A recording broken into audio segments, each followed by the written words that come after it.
just be surprised if Arsenal bring in another defender this summer. Clearly, there may be a need to move some of the other defenders on if they're to try to get this deal done.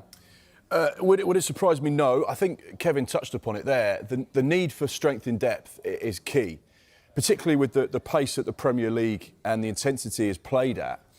These managers want depth in their squad. They want players that can rotate. They want to think about going to the latter stages of the cup competitions. The Champions League, in its extended format, now has 8 matches as a minimum in the group stages. It could be 12, 14, 16, depending on how far you progress in the competition. On top of the Premier League, the League Cup and the FA Cup, you know, even a squad player is probably going to start 20, 25 games a season, based on a club like Arsenal that are going to play between 55 and 60 games if their season goes to plan.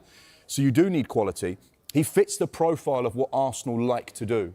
They like those players that are between the age of sort of 20 and 24, where they can mould, develop, improve, and then they still have that high resale value.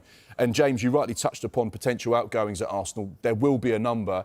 They've got their kind of business done in the right way. The clubs that are run sensibly and effectively like to sign the players they want, get the targets in through the door, and then use the latter stages of the window to shift players on. You know, there's talk about Gabriel Jesus, Alexander Zinchenko, Kiwior, Reece Nelson potentially to Fulham as well. So there is going to be some money generated.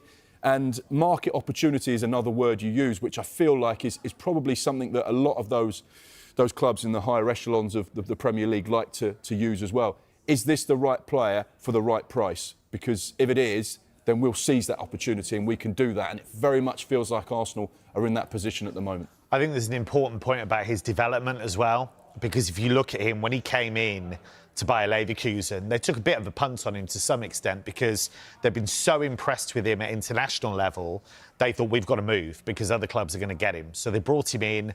Was he the finished article? Absolutely not. He was raw, he would make mistakes, he would give away penalties, he'd get sent off. But actually, he's really tidied up his game. Just another point, after the game against Hoffenheim at the weekend, which Leverkusen lost, he was in tears, which suggests to me he felt that could be his final game for Leverkusen.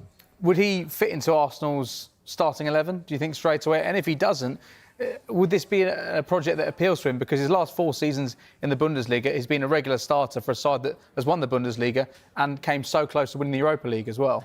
I think Mark's point about squad strength is a really good one, and the fact that you've got 8 Champions League games minimum, and because he can cover left-back and centre-back, then I think he would back himself to do that. I don't think he'd necessarily be looking at Gabriel and Saliba.